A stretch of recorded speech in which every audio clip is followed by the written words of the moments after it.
ॐ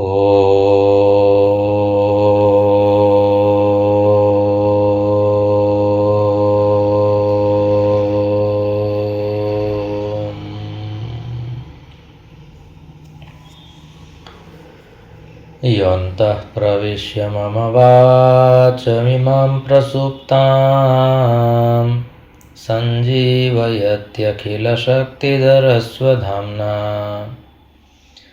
अन्यांश्च हस्तचरणश्रवणत्वगादीन् प्राणान्नमो भगवते पुरुषाय तुभ्यम्। अनन्याश्चिन्तयन्तो मां ये जनाः पर्युपासते तेषां नित्याभियुक्तानां योगक्षेमं वहाम्यहम्। सदाशिवसमारम्भां शङ्कराचार्यमध्यमाम् अस्मदाचार्यपर्यन्तां वन्दे गुरुपरम्पराम्। गुरुर्ब्रह्मा गुरुर्विष्णुः गुरुर्देवो महेश्वरः गुरुः साक्षात् परं ब्रह्म तस्मै श्रीगुरवे नमः। ॐ शान्तिः शान्तिः शान्तिः। परमश्रद्धेयाः परमपूज्याः अनवरतस्मरणीयाः एतस्य प्रभासक्षेत्रस्य एतस्य श्रावणमासस्य च अधिष्ठातारः प्रथमज्योतिर्लिङ्गाः भगवन्तः श्रीसोमनाथचरणाः भगवन्तः पुराणपुरुषोत्तमाः भगवन्तः रसराजप्रभवः अस्माकं सद्गुरवः पूज्याः गुरवः तथा च शास्त्रप्रणयिनः विद्याव्यासंगिनः श्रवणभक्तिनिष्ठाः संस्कृतभाषानुरागिणः सद्ग्रन्थं सेवमानाः भवन्तः सर्वेऽपि सज्जनाः स्वजनाश्च। भगवतः पुराणपुरुषोत्तमस्य कृपाप्रसादेन विभोर्वात्सल्येन अद्य पुनरेकवारं श्रावणमासे कृष्णपक्षे तृतीयायां भौमवासरे एतदनुसारम् ऑगस्ट मासस्य 12 दिनाङ्के 25-उत्तर-द्विसहस्रतमे वर्षे विद्याव्यासंगं कर्तुं शास्त्रचर्चां कर्तुं भगवत्पादानां वाणीं गातुं श्रोतुं च अस्माभिः अवसरः सम्प्राप्तः। इदमस्ति अस्माकं समेषां परमं सौभाग्यम्। अत्रावसरे भवत्सु विराजमानं परमात्मानं नत्वा भवतां सर्वेषां स्वागतं च कृत्वा पुनरेकवारं मङ्गलाचरणं कृत्वा स्वजीवनं मङ्गलं कुर्मः। सर्ववेदान्तसिद्धान्तगोचरं तमगोचरं गोविन्दं परमानन्दं सद्गुरुं प्रणतोऽस्म्यहम्।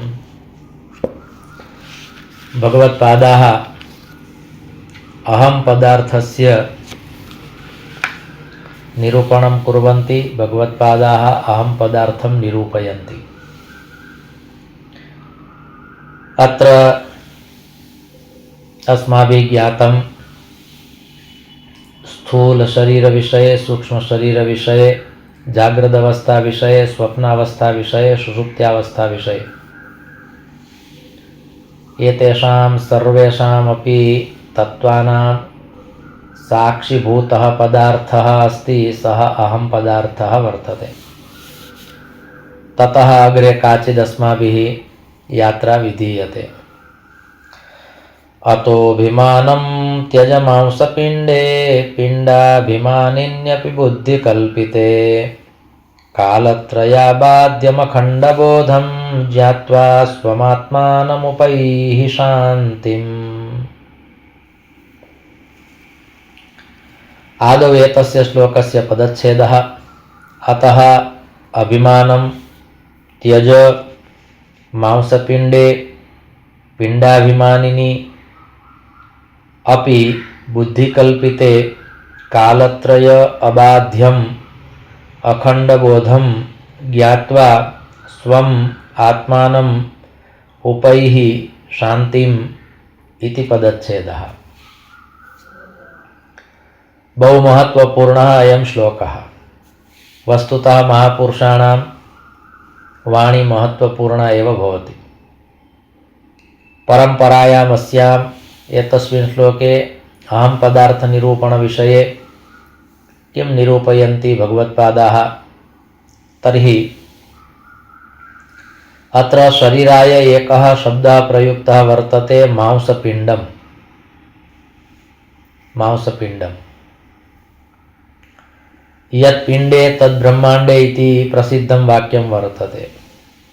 यथा अस्माकं शरीरे मांसं भवति प्रश्नः भवति यदि इदं ब्रह्माण्डमपि तद्वत् शरीरमेवास्ति तर्हि तत्र मांसपिण्डं किमस्ति।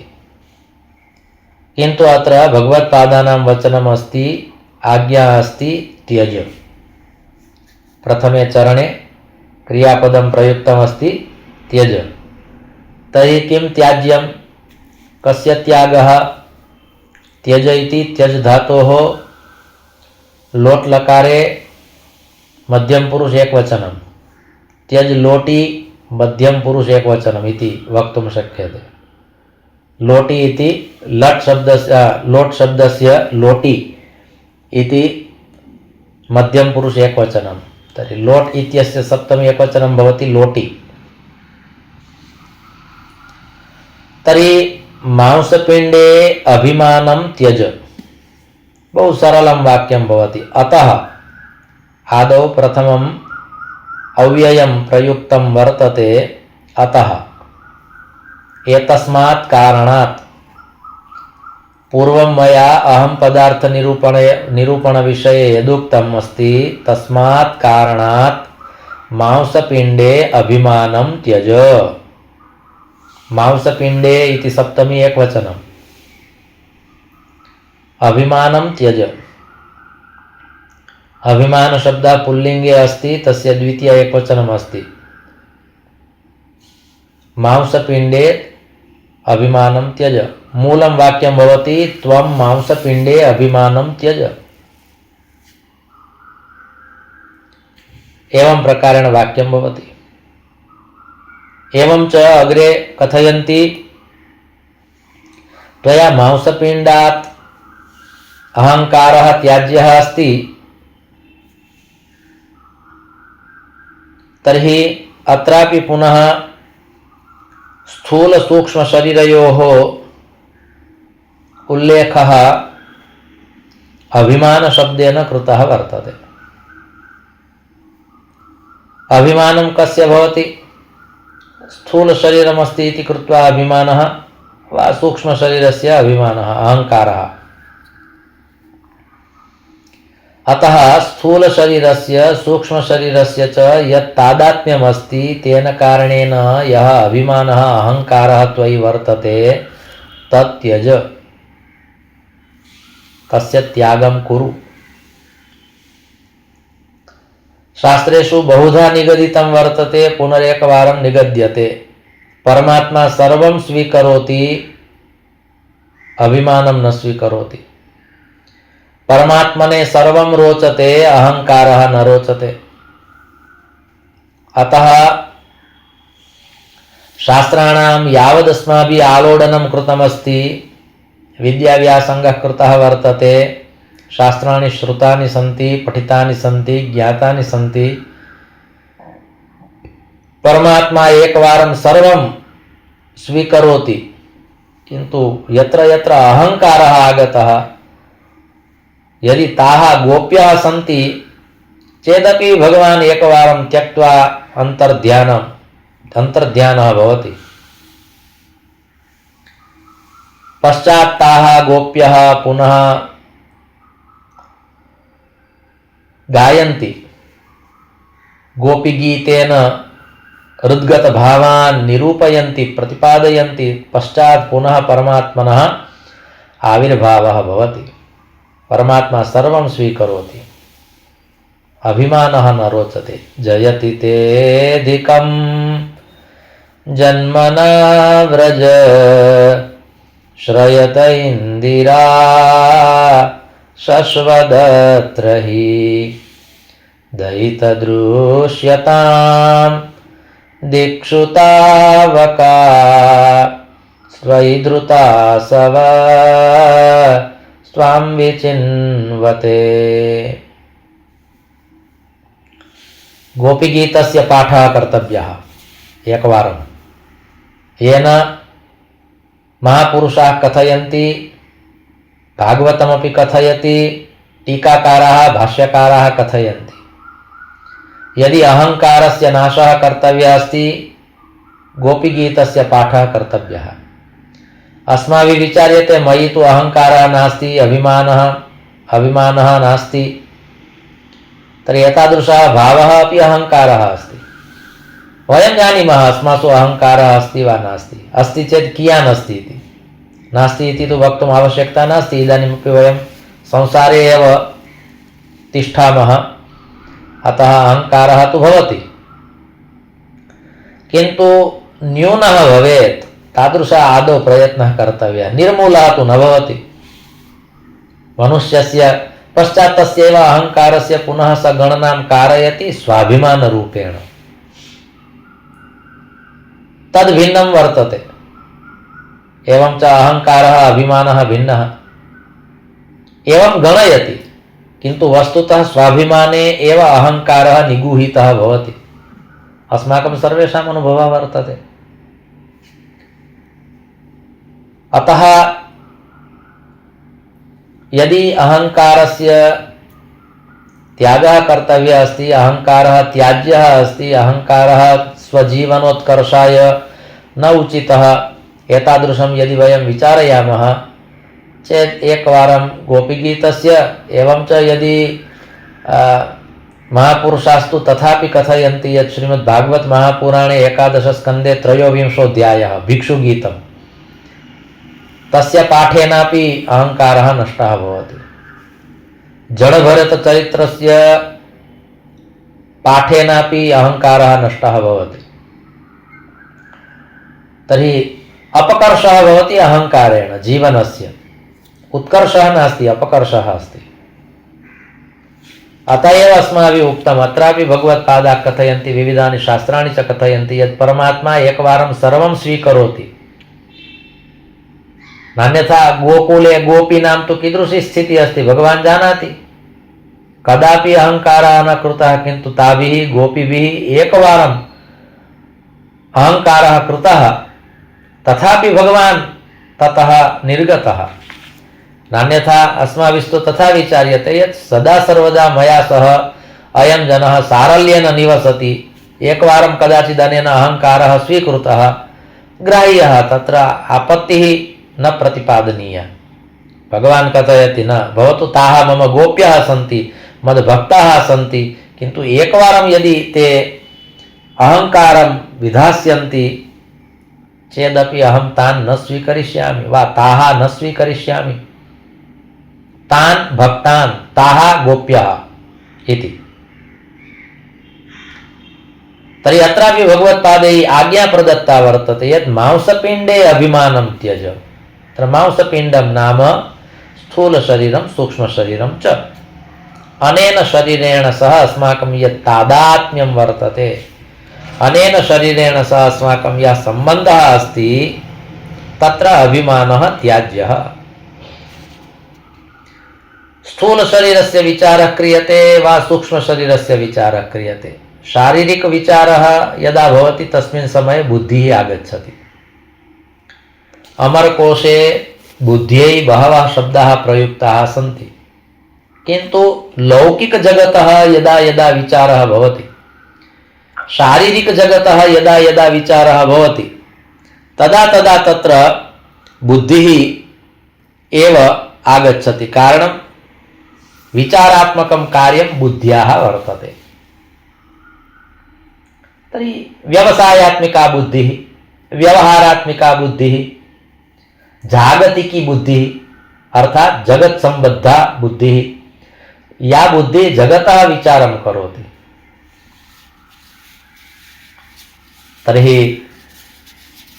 बुद्धिर्मनीषा धिषणाधिप्रज्ञा शेमुषी मतिः प्रेक्षोपलब्धिश्चित् संवित् प्रतिपज्ञप्ति चेतना। बुद्ध्याः नामानि प्रदत्तानि सन्ति। पातंजलि योग दर्शने तु ऋतुम्भरा प्रज्ञा एतादृशः उत्तमः शब्दः प्रयुक्तः वर्तते। पारमार्थिकं विचारयति सा ऋतुम्भरा प्रज्ञा भवति। आत्मकल्याणाय या प्रवृत्ता भवति सा ऋतुम्बरा प्रज्ञा भवति। अत्र तु बुद्ध्याः तादात्म्यं वर्तते स्थूलशरीरेण सह सूक्ष्मशरीरेण सह, अर्थात् सूक्ष्मशरीरस्य स्थूलशरीरस्य अथवा शारीरिकचिन्तनं करोति सा बुद्धिः वर्तते। सामान्यातिसामान्या बुद्धिः, अर्थात् भौतिकपदार्थानां चिन्तनं, जगतः विचारः, शरीरस्य विचारः, सुखस्य विचारः। तर्हि विचारात्मकं कार्यं तु बुद्ध्या वर्तते, किन्तु सः विचारः कस्य विषयस्य कस्य क्षेत्रस्य तद् महत्त्वपूर्णम् अस्ति। अस्माभिः विचारः कर्तव्यः। कस्य विचारः कर्तव्यः? विचारेषु विचारः कर्तव्यः।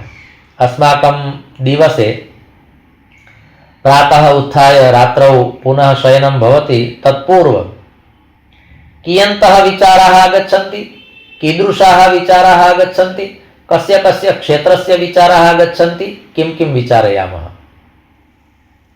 तर्हि प्रायः अस्माकम् अधिकः कालः जगतः विचारविषये एव कालः अस्माकं गच्छति। वा आदिभौतिकसुखस्य, वा शरीरं दृष्ट्वा, वा किमपि दृश्यं दृष्ट्वा विचारः आगच्छति। किन्तु नेत्रे निमील्य आत्मकल्याणाय प्रवृत्तिः कर्तव्या अस्ति इति धिया विचिन्त्यते चेत् सा बुद्धिः नास्ति, सा प्रज्ञा अस्ति। पश्चात् कालक्रमेण सा ऋतुम्बरा प्रज्ञा भवति। ऋतं नाम परमं सत्यं, भरा बिभर्ति, परमं सत्यं बिभर्ति या प्रज्ञा सा ऋतुम्बरा प्रज्ञा। सत्यं वच्मि तद्वत् ऋतं वदिष्यामि, सत्यं वदिष्यामि। तर्हि ऋतं नाम परमसत्यं, त्रिकालाबाधितं सत्यं। तस्मिन् विषये यदा प्रज्ञा प्रवृत्ता भवति तस्मिन् समये सा ऋतुम्बरा प्रज्ञा भवति। किन्तु अत्र तु बुद्धिः पिण्डाभिमानानि न्यपि बुद्धि कल्पिते। पिण्डाभिमानानि, पुनश्च अत्र बुद्धिशब्दः प्रयुक्तः वर्तते। बुद्धि कल्पिते, बुद्ध्याः एका कल्पना भवति। वस्तुतः मनसः लक्षणं दत्तं वर्तते संशयात्मकं मनः। बुद्ध्याः लक्षणं प्रदत्तमस्ति निर्णयात्मिका बुद्धिः। तर्हि अस्माभिः आदिनं बहवः विचाराः क्रियन्ते। तत्र यदा यदा यत्र यत्र निर्णयः क्रियते, उदाहरणार्थं कथयामि। प्रातः उत्थाय प्रथमः संशयः भवति, दन्तधावनं कृत्वा स्नातुं गन्तव्यं। निर्णयः आगच्छति, आं गन्तव्यं, बुद्ध्याः कार्यं। पुनः स्नात्वा अस्माभिः वस्त्राणि विलोक्य संशयः क्रियते, यदद्य कानि वस्त्राणि धर्तव्यानि। पश्चात् पुनः निर्णयः भवति, इमानि वस्त्राणि धर्तव्यानि। पुनः तानि वस्त्राणि स्वीकृत्य वयं धरामः। तर्हि संशयः निर्णयः, संशयः निर्णयः। इदानीं वर्तमानपत्रं पठनीयं वा सद्ग्रन्थः स्वीकर्तव्यः। वर्तमानपत्रं पठित्वा सद्ग्रन्थः स्वीकर्तव्यः। अस्तु, इदानीं श्रावणमासः चलति इति कृत्वा अल्पाहारस्तु न भवति, किन्तु फलाहारः कर्तव्यः भवति चेत् कर्तव्यः। एवं प्रकारेण संशयः निर्णयः, संशयाः निर्णयाः, एवं प्रकारेण सर्वम् आदिनं सर्वं चलति। कदाचित् अस्माभिः बहु सावधानेन एतादृशाः विचाराः न क्रियन्ते, यथा इदानीम् अहं वच्मि, किन्तु सहसा मनसि आगच्छति यद् इदानीं मया विश्वविद्यालयं गन्तव्यमस्ति, निर्गच्छामि, कुञ्चिकां स्वीकरोमि। साहजिकतया प्रतिदिनस्य कार्यमस्ति इति कृत्वा साहजिकतया तत्सर्वं भवति, किन्तु बुद्ध्या भवति। तत्र बुद्धिः प्रवृत्ता वर्तते। कुत्र प्रवृत्ता वर्तते? जगद्विषये, शरीरविषये, स्थूलशरीरविषये, सूक्ष्मशरीरविषये, आदिभौतिकजगद्विषये। एव बुद्धिः प्रवृत्ता भवति इति कृत्वा अत्र प्रोक्तं स्यात् बुद्धिकल्पिते, अर्थात् यत्र यत्र एका कल्पिता बुद्धिः भवति, कल्पना एव भवति, किं कर्तव्यं, कुत्र गन्तव्यं, केन मार्गेण गन्तव्यं, कदा अवतरणीयं, स्वगृहात् कदा बहिर्निर्गन्तव्यम्, अद्य अन्यानि कानि कार्याणि सन्ति, कुत्र गृहीत्वा मया किं किम् अद्य स्वीकर्तव्यमस्ति, अद्य गृहकार्यं किमपि दत्तमस्ति तद् मया स्वीकर्तव्यमस्ति चेत् कदा गत्वा तत् सम्पादनीयमस्ति, सर्वेपि साहजिकतया विचाराः चलन्ति। बुद्ध्याः इदं कर्म जगद्विषयकविचाराः सन्ति, शरीरविषयकविचाराः सन्ति, तत्र पारमार्थिकी दृष्टिरेव नास्ति। भगवत्पादाः कथयन्ति तत् त्यज। कदाचित् अस्माभिः वाण्या तादृशः व्यवहारः क्रियते, जगता सह अस्माकम् एकः व्यवहारः चलति, भवतु उपरि उपरि दृष्ट्या वाण्या केवलं व्यवहारः चलतु, आभ्यन्तरजगति भगवत्स्मरणं यदि चलति चेत् द्वयमपि कार्यं साधयितुं शक्यते। शनैः शनैः अस्माभिः सा योग्यता सम्पादनीया वर्तते।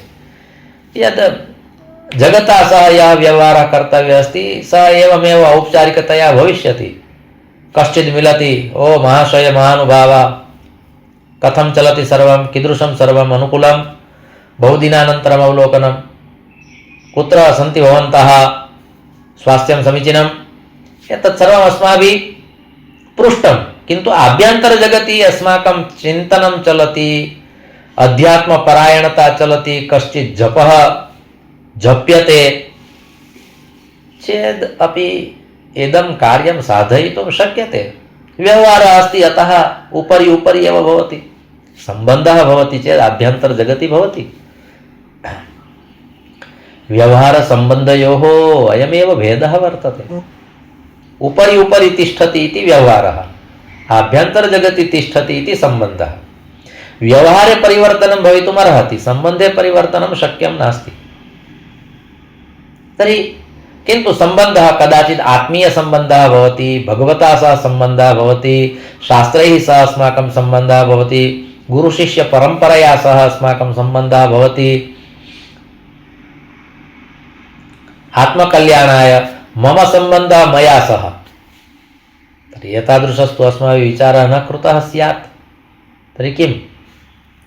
तर्हि अत्र पुनः भगवत्पादैः प्रोक्तं पिण्डाभिमानिन्यपि बुद्धिकल्पिते इति प्रोक्तं वर्तते। पश्चात् आदौ अस्माभिः संक्षेपेण सामान्यार्थः कः वर्तते, एवं च अस्मिन् श्लोके अहं पदार्थः कुत्र निरूपितः, एतस्य श्लोकस्य किं तात्पर्यं, तद् आदौ वयं किञ्चित् सामान्यदृष्ट्या वयं पश्यामः। ततः कदाचित् विश्लेषणं। कालत्रयाबाध्यमखण्डबोधम् एतदस्ति। त्रिभिः वा त्रिभ्यः कालेभ्यः भिन्नः अबाधितः किं बोधः। बोधः अर्थात् ज्ञानं। कीदृशं ज्ञानं, कीदृशः बोधः? अखण्डबोधः, अखण्डज्ञानम्, अखण्डानन्दः इति एका पत्रिका आसीत् पुराकाले, इदानीं नागच्छति, किन्तु पुनीत् महाराजः, येषां पूज्यचरणानाम् अस्माभिः स्मरणं कर्तव्यं भवति, पुनीत् महाराजः, तैः प्रकाशिता इयं पत्रिका। पत्रिकायाः नाम अस्ति अखण्डानन्दः। बहु उत्तमाः विषयाः तैः निरूपिताः सन्ति। अखण्डबोधम्,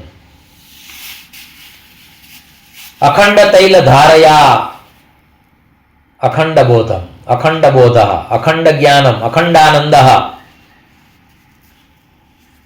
अत्र द्वितीया विभक्ति अस्ति अखण्डबोधं, कारणं ज्ञानशब्दः नपुंसकलिङ्गे एवं च बोधशब्दः पुल्लिङ्गे। श्रीमद्भागवत महापुराणस्य माहात्म्ये अपि भक्त्याः द्वौ पुत्रौ भवतः, तत्र एकः पुत्रः अस्ति ज्ञानं, यस्य ज्ञानस्य कुत्रचित् कुत्रचित् उल्लेखः बोधशब्देन कृतः वर्तते। बोधवैराग्यौ एतदपि तत्र लिखितमस्ति। ज्ञानवैराग्यौ इति न, बोधवैराग्यौ। कारण बोधशब्दस्य अर्थः भवति आत्मबोधः, तत्त्वबोधः। ज्ञानम् अर्थात् तात्विकं ज्ञानं, रहस्यात्मकं ज्ञानं, पारमार्थिकं ज्ञानं, आत्मज्ञानं। ज्ञानशब्दस्यैव अर्थः भवति। ज्ञानशब्दस्य अर्थः नालेज् एव न भवति, सामान्यः अर्थः अस्ति सः तु। ज्ञानशब्दस्य अर्थः भवति आत्मज्ञानं, तत्त्वज्ञानं, रहस्यज्ञानं, ब्रह्मविद्या, तत्त्वविद्या, पारमार्थिकी विद्या, पारमार्थिकं ज्ञानं। ज्ञानशब्दस्यैव अर्थः भवति। तद्वद् विद्याशब्दस्य अर्थः एव भवति आत्मविद्या। विद्या अर्थात् लौकिकी विद्या इति न, तदर्थं विद्याशब्दः न प्रयुक्तः वर्तते। तर्हि विद्ययामृतमश्नुते इति उक्तमस्ति तत्र ईशावास्योपनिषदि।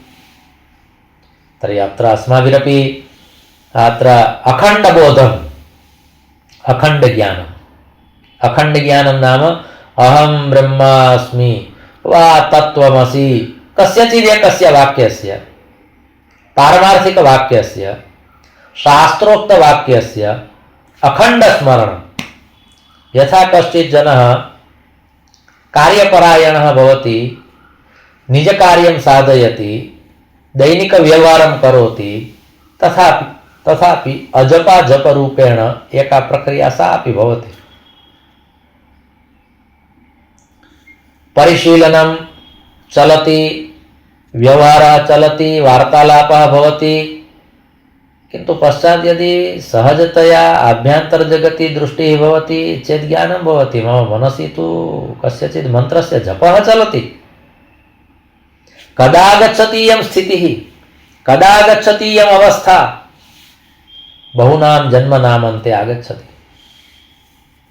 ज्ञानवान् मां प्रपद्यते। मनुष्याणां सहस्रेषु कश्चित् यतति सिद्धये, यततामपि सिद्धानां कश्चिन् मां वेत्ति तत्त्वतः। अनवरततया अखण्डतया यस्य जागरणम् अस्ति, आभ्यन्तरजगतः जागरणं। प्रातः जागरणं भवति, जपारम्भो भवति। रात्रौ शयनं भवति, जपित्वा जपित्वा जप्त्वा जप्त्वा निद्रा आगच्छति।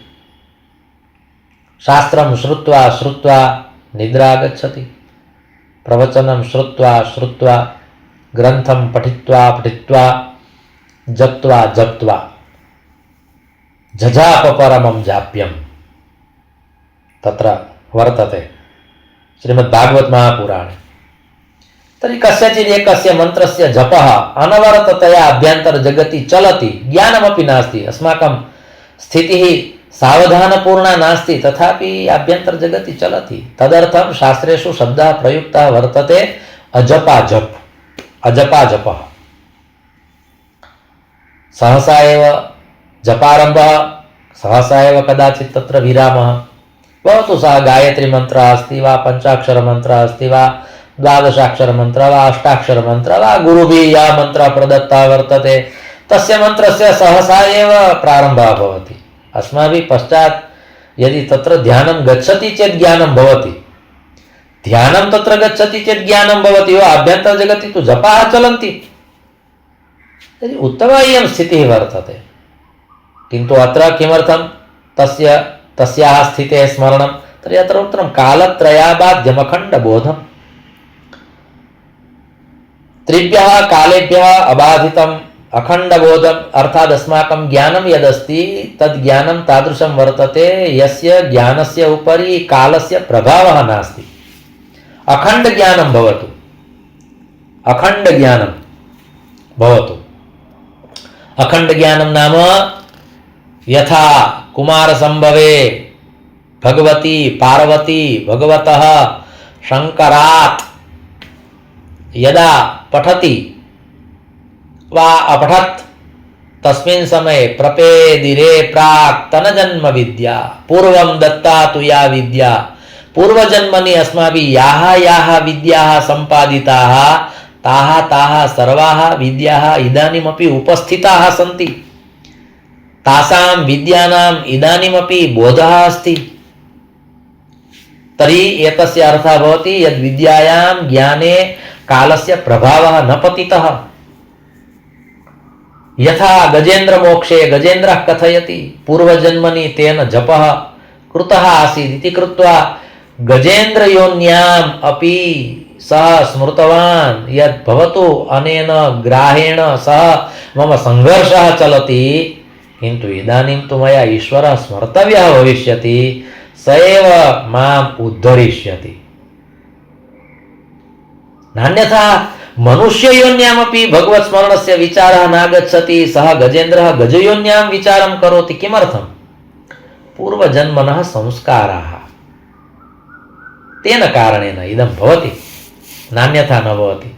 तर्हि वर्तमानकाले अस्माकमपि यदि स्थितिः तादृशी भवति यद् भगवत्स्मरणस्य विचाराः आगच्छन्ति, कस्यचित् मन्त्रस्य जपः क्रियते, भवतु श्रावणमासे क्रियते, इदानीं पवित्रदिवसाः चलन्ति इति कृत्वा कदाचित् भवति चेदपि भवतु, किन्तु अनवरततया सततं भवति, आवर्षं भवति चेत् तस्य एकः अर्थः अस्ति, पूर्वजन्मनः संस्काराः सन्ति।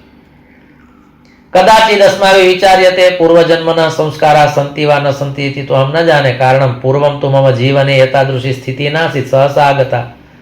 तर्हि ईश्वरस्य कृपा वर्तते, गुरोः अनुग्रहः तु स्यादेव, नान्यथा एतादृशः विचारः कलिकाले कश्चित् करोति तत्तु बुद्धौ नागच्छति, तत् स्वीकर्तुं न शक्यते। तर्हि अत्र उक्तं कालत्रयाबाध्यमखण्डबोधम्। यदि अस्माकं ज्ञानम् अस्ति चेत् तत् ज्ञानं त्रिकालाबाधितं भवतु, तादृशं ज्ञानमेव अर्जनीयमस्ति, प्राप्तव्यमस्ति, येन आत्मकल्याणं, पारमार्थिकं ज्ञानम् अस्ति, रहस्यविद्या अस्ति, तत्त्वविद्या अस्ति, आत्मबोधः, तत्त्वबोधः। यस्मिन् ज्ञाने कालस्य प्रभावः न भवति इति कृत्वा भगवद्गीतायां भगवता उक्तं, पुनः तत् स्मरामि, मनुष्याणां सहस्रेषु कश्चिद् यतति बहुनां जन्मनामन्ते ज्ञानवान् मां प्रपद्यते, भगवता उक्तम्। अतः यस्मिन् रचः सामजजुमुखिजस्मिन् अस्माकं चेतसि चत्वारः वेदाः सुषुप्तावस्थायां सन्ति, अर्थात् ज्ञानं तु अस्ति, किन्तु यदि तस्य ज्ञानस्य जागरणं भवति तद् ज्ञानं त्रिकालाबाधितं वर्तते। अस्माभिः विचारः क्रियते, अस्माकं हस्ते इदानीं यः विवेकचूडामणि इति ग्रन्थः वर्तते, अत्र ये श्लोकाः निरूपिताः सन्ति, अत्र यद् ज्ञानमस्ति तदेव ज्ञानं भगवत्पादेन स्वशिष्येभ्यः प्रदत्तं वर्तते वा तस्मिन् समये प्रदत्तम् आसीत्, तदेव ज्ञानम् इदानीम् अस्माकं हस्ते वर्तते। किन्तु तथापि तोटकाचार्यस्य स्थितिः भिन्ना, सुरेश्वराचार्यस्य स्थितिः भिन्ना, हस्तामलकाचार्यस्य स्थितिः भिन्ना। तद्वत् हस्तामलकाचार्यस्य स्थितिः भिन्ना, एवञ्च अस्माकं हस्ते स एव ग्रन्थः वर्तते, किन्तु तथापि तादृशी स्थितिः नास्ति। किमर्थं? नान्यथा ग्रन्थस्तु स एव वर्तते, अस्माकं स्थितिः तादृशी नास्ति इति प्रश्नः नास्ति, किन्तु तैः यः ग्रन्थः अधीतः, गुरुमुखात् श्रुतः, स एव ग्रन्थः इदानीम् अस्माभिः श्रूयते। इदमस्ति अस्माकं सौभाग्यम्, एतदस्ति ज्ञानम्, एतस्य ज्ञानस्य अस्माभिः अखण्डधारया स्मृतिः धर्तव्या वर्तते इति कथनस्य तात्पर्यं। यद् भागवतं श्रीशुकदेवेन परीक्षिते श्रावितं कथितं तदेव भागवतम् इदानीमपि अस्माकं हस्ते अस्ति। कौरवस्य सौभाग्यस्य विषयः भवतु, तादृशः यदि विचारः क्रियते, ओ स एव ग्रन्थः तस्मिन् समये शुकदेवेन यः श्रावितः सः ग्रन्थः इदानीं मम हस्ते, मम अभ्यासक्रमे अस्ति, अहं पठामि, सः पाठयति, एतादृशः अहोभावः अस्माभिः कदापि न क्रियते। दौर्बल्यमिदं, नान्यथा अस्माभिः विचारः कर्तव्यः। मम कञ्चुके, मम वस्त्रे, मम कोशे या भगवद्गीता वर्तते, सा भगवद्गीता स्वयं भगवता श्रीकृष्णेन कुरुक्षेत्र अर्जुनमुद्दिश्य श्राविता वर्तते। ओ सौभाग्यमिदं मम। किन्तु भगवद्गीतां दृष्ट्वा, अष्टावक्रगीतां दृष्ट्वा, भागवतं दृष्ट्वा, विवेकचूडामणिं दृष्ट्वा एतादृशाः विचाराः अस्माकं चेतसि नागच्छन्ति। किमर्थं?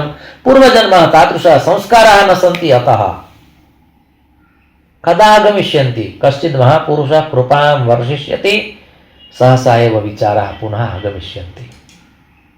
नान्यथा अहोभावेन अस्माभिः एतत् सर्वं स्वीकर्तव्यं भवति। किन्तु तादृशी स्थूलता आगता वर्तते। अस्माकं स्थूलशरीरं सूक्ष्मशरीरं च तादृशं जातं यदत्र व्यावहारिकी एव बुद्धिः वर्तते, पारमार्थिकी बुद्धिः नास्ति, एतादृशेषु विषयेषु अस्माकं चिन्तनं नास्ति। ओ गजेन्द्रः यदा कष्टं प्राप्नोति तस्मिन् समये भगवत् स्मरणं कर्तव्यम् इति सः गजेन्द्रः जानाति, अहं मनुष्यः न जानामि। तर्हि अहं तु गजादपि गतः। किमर्थं विचारः नागच्छति? पूर्वजन्मनः संस्काराः न सन्ति। एतस्मिन् विषये श्रीमद्भागवत महापुराणे बहु उक्तं वर्तते, किन्तु तत्रापि प्रह्लादेन असुरबालकेभ्यः यः उपदेशः प्रदत्तः अस्ति चर्वितचर्वणानां, सः उपदेशः पठ्यः वर्तते। अतः अस्माभिः शास्त्राणि पठ्यन्ते, शास्त्रबोधः भवति वा न भवति, किन्तु एकवारं शास्त्राणि पठितव्यानि। भवतु विवेकचूडामणि इदानीम् अस्माभिः अयं ग्रन्थः गृहीतः, पठ्यते, श्रूयते, किम् अवगम्यते किं न अवगम्यते इति वयं जानीमः। तथापि अस्माभिः श्रवणं क्रियते, श्रवणाभ्यासः। कदाचित् एतद् ज्ञानम् अग्रिमजन्मनि सङ्क्रान्तं भविष्यति चेदपि कल्याणं भविष्यति। अग्रिमजन्म एव न भवतु इति अस्माकं तात्पर्यं, किन्तु तथापि कदाचित् भवति चेत् एतस्मिन् जन्मनि एतत् सर्वं प्रातःकाले श्रुतं स्यात् चेत् एतद् ज्ञानं सङ्क्रान्तं तु भविष्यत्येव। अधिकाधिकं यत् क्रियते तत्सर्वं सङ्क्रान्तं भवति। तत्रापि त्रिकालाबाधितं ज्ञानम् अखण्डबोधस्तु सङ्क्रान्तः भविष्यत्येव। तर्हि पूर्वं दत्ता तु या विद्या, पूर्वं दत्तं तु यद्धनं, पूर्वं दत्ता तु या नारी अग्रे धावति धावति, अनया पङ्क्त्या, अनया कवितया, अनेन काव्येन, अनेन श्लोकेन, अनेन पद्येन अस्माभिः अयम् एकः विचारस्तु कर्तव्यः भवति। यत् भवतु इदानीम् अहं शृणोमि। यथा कश्चिदेकः वृद्धपुरुषः ऐओन् रुल्रुक् एवं गैवोच हैवरात् लाण् यमङ्गणनं जबै गडदश् जबगडदश् खपचटता छटा कपै शस्सर हल् इति माहेश्वरसूत्राणि वृद्धावस्थायां पठति। तद् ज्ञानम् अग्रे सङ्क्रान्तं भविष्यति इति धिया माहेश्वरसूत्राणि पठति। भगवत्पादाः पुनः कथयन्ति भज गोविन्दं तत् सङ्क्रान्तं भविष्यति चेत् तव आध्यात्मिकी उन्नतिः भविष्यति। एकमपि निरर्थकं नास्ति, अयोनपि निरर्थकं नास्ति, भज गोविन्दमपि निरर्थकं नास्ति, किन्तु अन्तिमदशायां तु भज गोविन्दमेव कर्तव्यमस्ति इति भगवत्पादानां वचनं वर्तते। तर्हि अत्र अस्माभिः एतदपि स्मर्तव्यम्, अखण्डबोधः, नैरन्तर्येण ज्ञानप्राप्तिः। कालः सञ्जातः इति कृत्वा अयं जनः अत्रैव विरमति। द्वाभ्यां श्लोकाभ्यां सत्रमिदं भगवच्चरणयोः समर्प्यते। धर्मस्य विजयो भूयाद् अधर्मस्य पराभवः, प्राणिनां चैव सद्भावः भूयाद् विश्वस्य मङ्गलं। सर्वे भवन्तु सुखिनः, सर्वे सन्तु निरामयाः, सर्वे भद्राणि पश्यन्तु, मा कश्चित् दुःखभाग् भवेत्। ॐ शान्तिः शान्तिः शान्तिः। ॐ